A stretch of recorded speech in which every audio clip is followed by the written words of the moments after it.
The Conservative Justice and Development Party is kicked out of office by voters in Morocco's elections. A party whose leader is close to the king won the most seats and will head a new government. Has Morocco closed the chapter on its own Arab Spring 10 years after nationwide protests calling for change? This is Inside Story.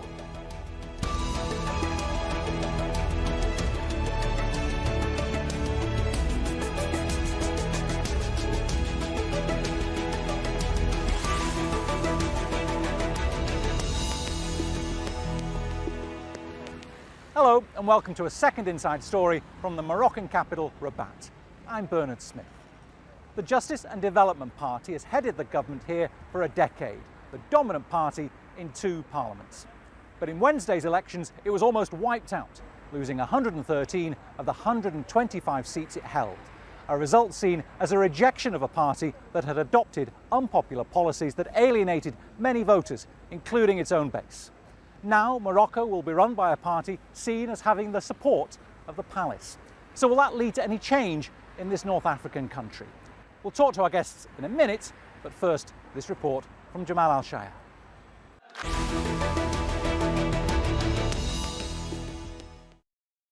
Let's bring in our guests. Lashan Haddad is a former Minister of Tourism and a political analyst.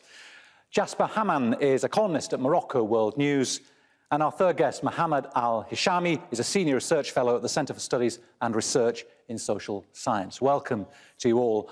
Mohammed, if I can start with you, have we gone back to before the Arab Spring with Moroccan politics? Certainly this Justice and Development Party has. It's lost nearly all its seats.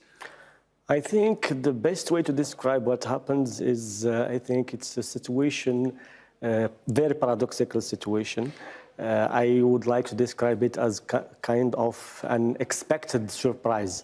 It was expected because in the Moroccan political system, given the nature of the political system, the government cannot really have the opportunity to implement its program. So it is very, very difficult to attribute all the good things that happened during the last 10 years to the government. So it's kind of a Bucephalus system, but in which the last say belongs to the king. The second reason why it was expected is that there was some kind of very serious internal divisions that started early in 2016 following the removal of Abdel Ben Kiran from the previous Prime Minister. Exactly. Yeah. So this has actually hit the unity of the party, and it is continuing to impact, a very bad impact on the unity of the PJD party. I think the other reason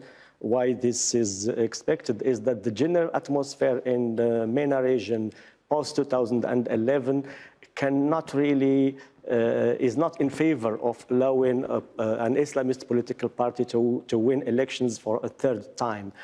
It was a surprise, in my opinion, because it was not a defeat, it was a free fall. It is very, very astonishing, the number of seats won by the PJD. From 125 to 13, it's really something incredible.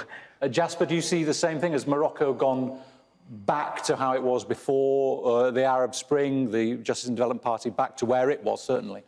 Well, I definitely think that the main winners of the election have been, is a choice for alignment with the palace instead of a more reformist or combative attitude. But at the same time, I think this has also introduced a new era in Moroccan politics where social media, technology, spending and having social media savvy young candidates, as with the PAM party, is becoming, as the global trend is becoming much more important in political life. Okay, Larson, the party that won is seen as being closer to the palace. The other 2 parties are also royalist, you can say. Would the king be tempted to roll back the democratic reforms that there have been in Morocco now that there's a more favourable parties in power? I have seen reports of saying that the parties are closer to the palace, but I think that's a theory that's probably not too relevant to Morocco in the sense that all the parties are, in a sense, close to the palace and also close to the monarchy. So I don't think that there is, as it used before 2011, like there was somebody very close to the palace who is trying to engineer the elections. I think these parties have worked more or less independently, but I don't think that there are not non-reformist parties among them. As Jasper said, for example, the Istiqlal party is a reformist party. The Socialist party is a reformist party. Even the PAM itself, which is the party of authenticity, is a reformist party. So I don't think there is this kind of problem, who is a reformist and who is not, and then also who is close to the palace and who is not. But I mean, at the same time, I think all of them go with specific kind of agenda of the state that it's better to move on and move beyond the Islamist spirit, in the sense that the Islamists have disappointed. I mean, like grandly in terms of delivering to the population, delivering on their promises. So I think there is that kind of sense but to go back to what has been said, I mean, with regard to why the PJD fell, I mean, like it's internal divisions within the PJD itself, but also I think the PJD has run out of any kind of legitimizing discourse. Because in 2011, it ran against like the deep state and also corruption and all of that. In 2016, it ran also against those forces that prevented the Islamists from doing their work. But I mean, 2021, there is no rallying cry. But at the same time, they have also like a legitimacy kind of a problem in the sense that they did not deliver on all of their promises over 10 years. Mohammed, Lassen's used this word, you used this word Islamist to describe the Justice and Development Party. It means so many different things to different people, and this party is very far from any sort of having any religious influence perhaps these days on its policies. Can you help people understand what the PJD's philosophy was when it won those first post-Arab Spring elections? Yes, I think the problem of the PJD, maybe I can comment on what was said by Professor Haddad, is that he started losing legitimacy since 2011 because he has been forced in one way or another to endorse policies against which he built his philosophy or his political discourse, like, for example, fighting against corruption and despotism, and this was the slogan of 25 February movement. He found himself obliged to sign the treaty re-establishing diplomatic ties with, because of the balance of power in the Moroccan political system. As I said before, the last say belongs to the king, and the big political and economic orientations are defined by the palace. The role of the government in the Moroccan political system, I mean, in practice, not according to the constitution, is two things. The first one is to help the king implement his orientations economically, politically, and in terms of public policies. The second one is to take the responsibility of the failures. In case of failure, it is the government that, and we have been witnessing how a big part of the Moroccan press have been severely criticizing the government, not the whole government as a whole structure, but the PJD. And it is very, very paradoxical that the loser is the head of the government, or the party of the head of government, and the winner is one of the parties that has been in power over the last 10 years. Okay. So this is really interesting to... Lassen, is that why the PJD lost its supporters? It didn't do what they wanted. It was opposed to normalization of ties with Israel, but was forced to go ahead with it. It legalized cannabis cultivation for medical use, these sort of policies. Is that why they lost their support? I think that's partly why they lost their support, but also I think they did not deliver, and they didn't have like the competencies to deliver on some of the things that they wanted to deliver on. But the other thing also is that the National Party, which won the elections, the Liberal Party, which won the elections, was in the coalition, but it used the communication strategy whereby all the successes of the government is owned, whereas all the failures of the government said it's part of the PJD. It's a very smart move on their part. It made them win. But at the same time, I don't think the PJD has a way to defend its own agenda and its own achievements. But on the other hand, I think the PJD came on three things One of them is like, we are morally honest, we're not going to steal and all of that. So that's one thing. The second one, we're going to fight against corruption, we're going to create jobs, and we're going to move the economy forward. And the third one, we're going to have a better governance in Morocco. A lot of Moroccans are disappointed because they don't see those things happening on the ground. So if you go and see like middle class, I mean, a lot of them are hurting. A lot of them, I mean, like have kids who don't have jobs. There are all kinds of problems with that. And then with corruption, they didn't fight corruption. I mean, the index on transparency is about 80 something. So that's the way they found it when they came in 2012. So they did not deliver. And I think part of their incapacity to deliver is the fact that they don't have a lot of experience in running government. Jasper, is this a blow for democracy? If you're looking for democratic reform in Morocco, where do you go? Well, I think in the current situation, the way that the government is operating vis-a-vis the power in the palace is the way that the constitution outlines it. This is the way that democracy in its current state in Morocco is supposed to work. This is not Syria or Egypt, where we have a mock election for our leader. We have a real election for the parliament. And of course, the power of the parliament is to a large extent hamstrung by the palace. But at the same time, for democracy, you need young, engaged people. And that's what happened this time with a massive get out the vote.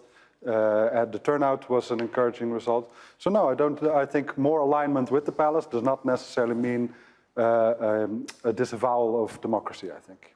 Mohammed, we often hear talk of a deep state in Morocco. Jasper says that these are not the elections here are not like the ones you would have in Egypt, for example. But can you attach any store to that? Is that a fair argument to make, affecting the Justice and Development Party's ability to succeed? Before I answer this question, if I may go back to the question you asked to my colleague, I think it about depends, democracy. Yes, about democracy. I think it depends on what we mean by democracy.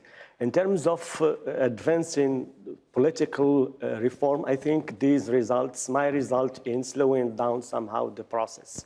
But if we mean by democracy the other aspects, economic and social aspects, I think there is a very ambitious project, which is the new model of development. And I think the main task of this government and the next maybe government to be elected within 5 years is to implement the new development model. So this will help in improving the quality of life for ordinary people in Morocco, eradicating poverty and improving some human development indicators. Back to the question about the deep state, I think this is a very, very difficult question to answer. As a political scientist, I think there is it's not a scientific actually concept. Deep state maybe refers to some kind of economic and maybe mainly economic interest in Morocco. I think it's very difficult to compare between the Moroccan case and the case of Egypt, for example, or Tunisia. Morocco has always been able to have its own way to do what the others do, but in a very different way. In Morocco, the way we dealt with the Islamists was completely different. Instead of completely eliminating them from the power in Egypt or trying to give them some kind of real power in Tunisia, the Moroccan strategy consisted in simply allowing them to be included, to integrate the institutions as a way to tame them. And then they will realize that what they were promising people is not really easy to achieve in practice. Okay. Larson, National Rally of Independence is now won the bulk of seats. Aziz Akanouche, its leader, billionaire, businessman, former agriculture minister. Mohammed talked about this need to move forward with the King's agenda, this economic development project. With those parties in power, is there a good chance that Morocco can move forward with the King's agenda? Will those parties want to implement it? Can I just speak to the question of deep states and also the blow to democracy, just for one sentence? I think we have a hybrid regime in the sense that an executive kind of monarchy, but also a highly representative kind of government. So it's a hybrid between executive and also democratic. But I think that's what the Moroccans voted for in 2011. That's what they need. And I happen to also say that that's what we need in the Arab world. We need those kinds of hybrid regimes because we need to have some sort of continuity and stability. We should say you're still involved in politics, it's fair to say. So have you felt the deep state then? But I think if you mean by the deep state is that there is a continuity of the state and its apparatuses, and they are watching over strategic, like geopolitical and political interests of the country. Yes, of course it exists as it exists in any other country. But I think there is also the fact that there is, I mean, like the elections have been very free, so I don't think it's really a blow to democracy. But I mean, like with the coalition, I think there is now a very good chance. The Moroccans have spoken, and they have given the mandate to three parties. There are three biggest parties in Morocco now, which is the National Independence Party and also the Authenticity and Modernity Party and the Istiqlal Party. So those are the three major parties. They have some affinity with them, so that will go beyond the fact that there used not to be some sort of unity within the ex-government, within the government that is going out now. I think they are more liberal leaning with some social agenda, so I think they will be able to work together.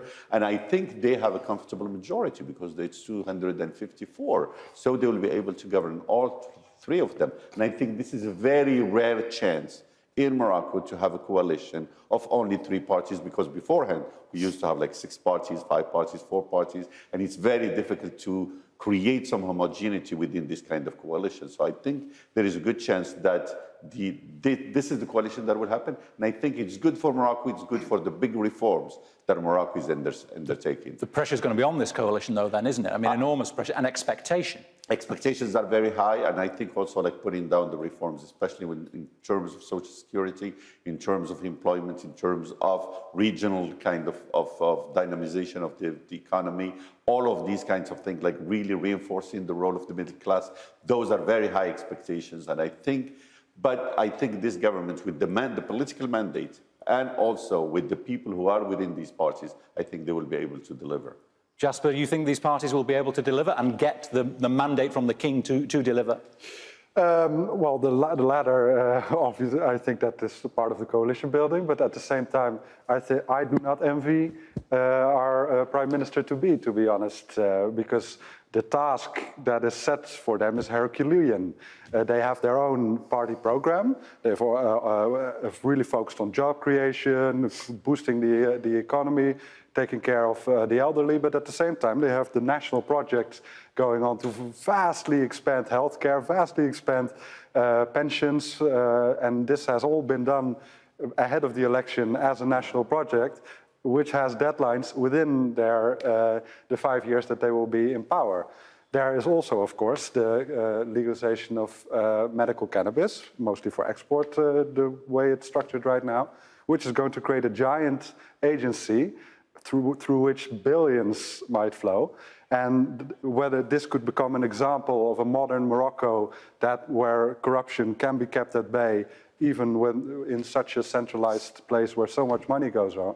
But there are also, of course, plenty of pitfalls within that, because making all these things come true, especially as a billionaire prime minister, you could become either FDR, who delivers a New Deal, or you could become Trump, who is seen as a self-serving person who is there. So I think the risk-reward is great in this situation. Mohammed, will this new government, however it's made up, we've got a good idea it'll be these three dominant parties, will it be able to deliver? Huge challenges, youth unemployment over 30%, challenges of crony capitalism because there's not enough, you get the business because of who you know, these sort of challenges, will they be able to meet these challenges? Actually, nobody can answer this question now, but what I am sure about is that this government will not face the same constraints, the same challenges the PJD was faced to, because I am confident that the political atmosphere will change completely in Morocco once the new government is appointed by the king.